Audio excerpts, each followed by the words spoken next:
chers internautes de Matter TV et d'Africa Lead News, bienvenue à votre troisième numéro de votre émission Point de vue.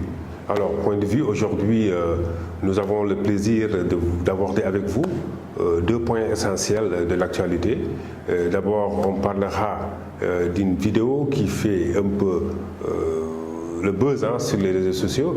Dans cette vidéo, c'est la sortie de Mamadou Goumbalo, qui est responsable politique de Rewmi, qui a fait une émission sur Seneweb. Dans cette émission, dont le thème portait un peu sur le djihadisme, le terrorisme et tout, vers la fin, il tient des propos quand même un peu graves à l'endroit d'une communauté, notamment la communauté soninké, qu'il a traité de djihadiste. Alors, le deuxième point va porter sur l'appel à la paix lancé par le ministère de l'Intérieur, les ulémas, les évêques et les imams du Sénégal, et aussi le cadre unitaire de l'islam au Sénégal, qui ont tous lancé un appel pour la paix et le calme pour les élections locales à venir. Alors, le 10 décembre dernier, Mamadou Goumbalo, pour ne pas le présenter, qui est responsable politique de Rewmi à Dakar, Rewmi, le parti de Idrissa Seck, a accordé un entretien à Seneweb, à l'émission qu'on appelle Toluwaay. Alors, dans cette émission, il y a, vers la fin de cette émission, il tient des propos quand même assez graves à l'endroit d'une communauté, notamment la communauté soninké, qu'il a traité de djihadistes.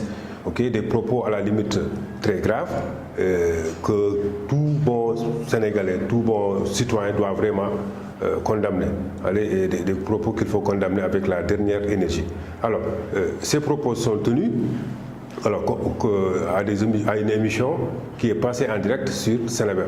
Alors, pas plus tard que, je pense, il y a 2 semaines de cela, sur ce même plateau, on évoquait à peu près la même situation avec Gaston Mbengue, qui avait aussi tenu des propos aussi graves à l'endroit de Barthélémy Diaz.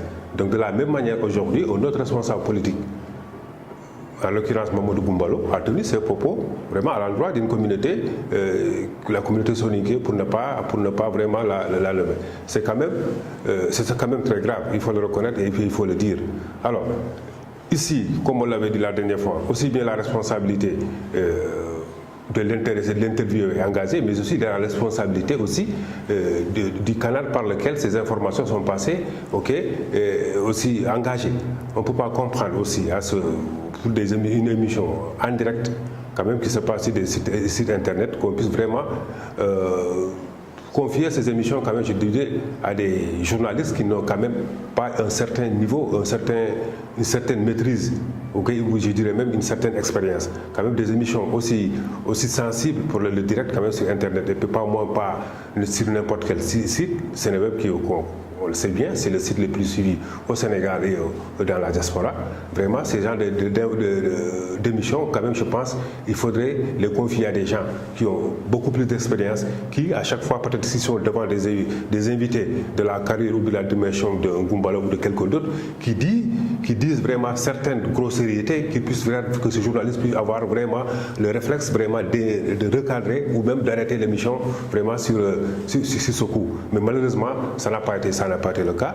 On a vu après, cette partie de l'émission a fait le buzz. Et aujourd'hui, je suis sûr que cette communauté, qui certes est une communauté minoritaire, mais pas quand même une communauté, pas n'importe quelle communauté, c'est une communauté respectueuse et respectée, c'est une communauté digne, c'est une communauté vraiment engagée, c'est une communauté connue jusque-là comme étant une communauté de paix, travailleurs. Donc on ne peut pas comprendre vraiment que de façon très légère, de façon très grave, qu'on puisse porter à l'endroit de cette communauté vraiment des accusations aussi graves.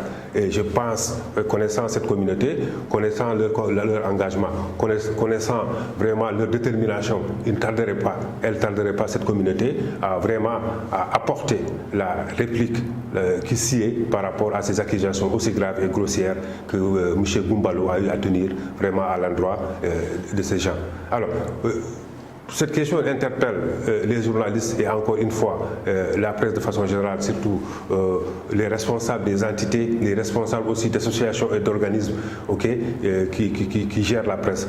Alors on ne peut pas comprendre aujourd'hui, malgré le vote du code de la presse, dont certains articles vraiment appellent vraiment les journalistes à plus de responsabilité dans le traitement des informations que pareille situation continue quand même vraiment à passer et à faire fusion dans la presse. L'article 43 du Code de la presse à propos engage la responsabilité même de la presse en ligne pour ces cas de figure. Donc les directeurs, les responsables d'entités des presses en ligne sont entièrement responsables pour ces cas de figure.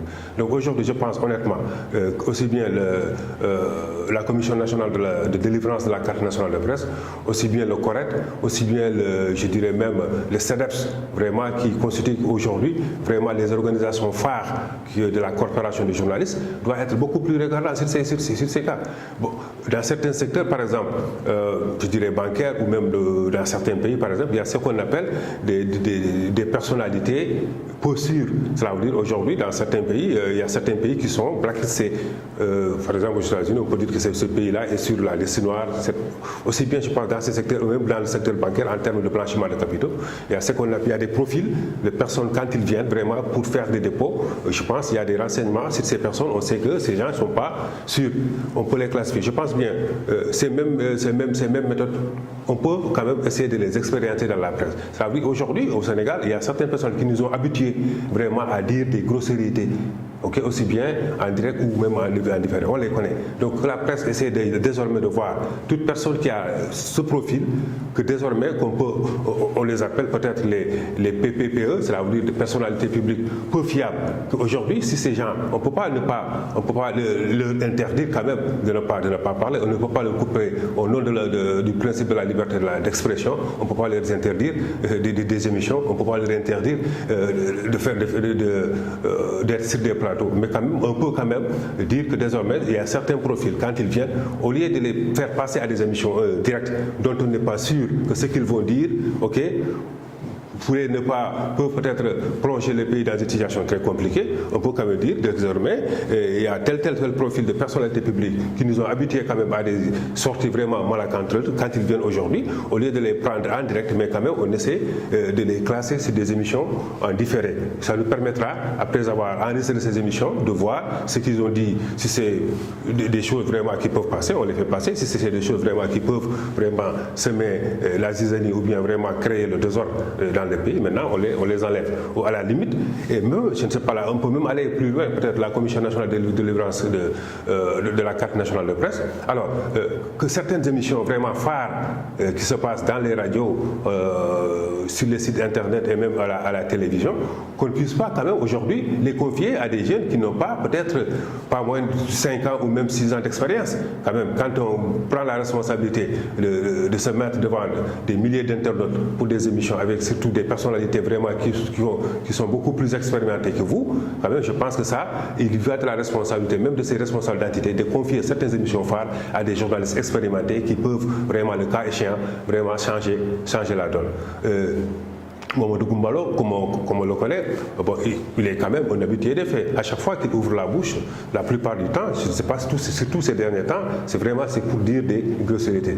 Il y a une de ces sorties qui m'est restée vraiment dans la mémoire, c'est invité à une émission de face-to-face sur la TFM. Qu'est-ce qu'il a dit à propos de Moustapha Niasse, avec qui il a cheminé, dit-il, pendant 42 ans.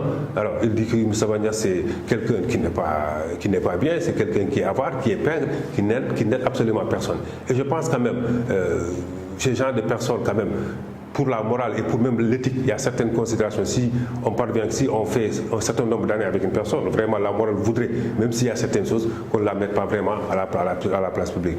Et pas plus tard que la semaine dernière, je pense, le même Goumbala, il était invité à l'émission Giancarlo, okay, il a voulu aussi dire les mêmes sottises. Alors, qu'est-ce qu'il dit? Qu'est-ce qu'il voulait dire?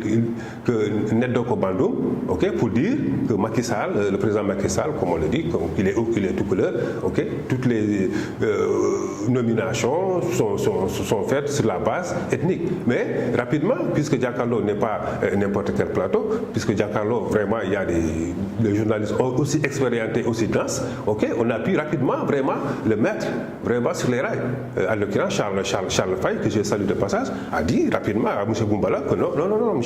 Goumbala, avec tout le respect qu'on vous doit, il y a certaines choses, ça ne passe pas ici.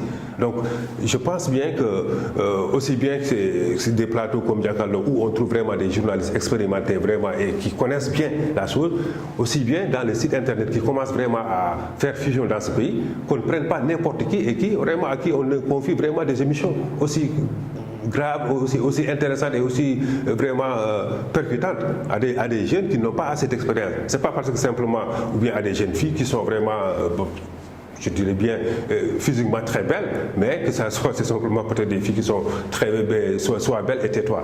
Donc, je pense bien de façon globale, les organisations d'associations de presse doivent revoir vraiment ces situations, essayer d'être beaucoup plus regardants sur le choix des présentateurs, sur le choix des journalistes qui doivent faire des émissions et sur les formats, les directs et surtout traiter les informations avant vraiment de les diffuser. Aujourd'hui, donc, le deuxième point de l'actualité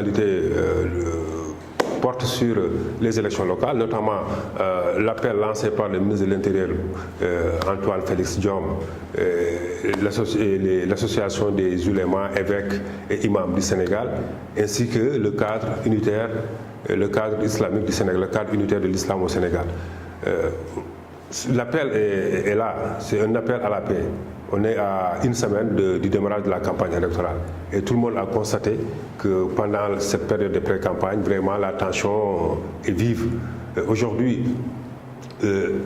les acteurs politiques, vraiment de quelque bord qu'ils se situent, vraiment ils doivent comprendre une chose, qu'on va à des élections, mais vraiment c'est des élections qui doivent se dérouler vraiment dans le plus grand respect réciproque. Cela veut dire qu'on ne peut pas tenir des propos vraiment qui vont peut-être à l'encontre des intérêts de l'autre. On peut quand même être en campagne, tenir un discours, essayer de convaincre les électeurs sans pour autant entrer dans des invectives, sans pour autant insulter, sans pour autant dire des choses vraiment, des grossièretés sur l'adversaire. Parce que quand on est une élection locale, c'est un rendez-vous entre, et surtout même aujourd'hui avec le mode de scrutin universel direct, c'est le candidat ou bien le potentiel maire par rapport à des électeurs. Donc là, il n'y a pas place, à mon avis, à des insultes ou à des invectives. Ce qu'il y a, c'est de proposer vraiment un programme viable et fiable à des populations locales qui sont là, qui vous écoutent. Maintenant, si ce programme vraiment les envie et les convainc, il n'y a pas de souci, certainement, ils voteront massivement pour ce qui. Mais aujourd'hui, donc si ces organisations qui œuvrent pour la paix, vraiment s'inquiètent vraiment de l'issue de ces élections, vraiment il y a de quoi vraiment aussi s'inquiéter. Donc je pense aussi que les acteurs politiques aujourd'hui, c'est une très belle occasion pour eux vraiment de ne pas décevoir ces organisations de la société civile, de ne pas décevoir les Sénégalais, de ne pas décevoir même leurs propres militants et sympathisants. Parce que quand même ce pays nous appartient. Ce pays vraiment doit être vraiment préservé comme étant vraiment un pays de paix, un pays où vraiment sur la scène internationale on est respecté, on est connu comme étant un pays où vraiment la stabilité et la paix y règnent. Donc il ne faut pas que ces élections viennent vraiment pour remettre en cause tous ces acquis. Il y a le cadre unitaire de l'islam au Sénégal qui dit qu'aujourd'hui, leur inquiétude, c'est par rapport à l'engagement du président de la République par rapport au troisième mandat. Eux, ils disent que aujourd'hui, même si la charte pour la paix, si on voit aujourd'hui qu'il y a certains qui ont émis des réserves et qui n'ont pas signé, notamment Ousmane Sonko, notamment aussi Thierno Alassane Sall, c'est peut-être lié essentiellement à ce point, cela veut dire la question du troisième mandat. Alors, le cadre unitaire pour l'islam au Sénégal a invité le chef de l'État à clarifier vraiment sa position par rapport à cette question du troisième mandat et de dire aux Sénégalais que pour le troisième mandat, qu'il n'est pas candidat et qu'il ne sera pas candidat. Et je pense bien que le chef de l'État, comme on l'avait dit dans nos émissions passées, vraiment prendra le temps opportun vraiment pour s'adresser au Sénégal sur cette question. Parce que plus ça dure, plus la situation peut être tendue, plus les nerfs peuvent être tendus du moins, et ça peut créer vraiment une situation vraiment qui peut être regrettable pour tout le pays. Donc, chers internautes, nous voici aujourd'hui donc à fin de votre émission. Nous avions eu le plaisir de vous entretenir sur deux sujets essentiellement. C'est cette vidéo qui est devenue virale sur les réseaux sociaux, dans laquelle le responsable politique de Rewmi, Mamadou Goumbalo, traite une communauté sénégalaise de djihadistes.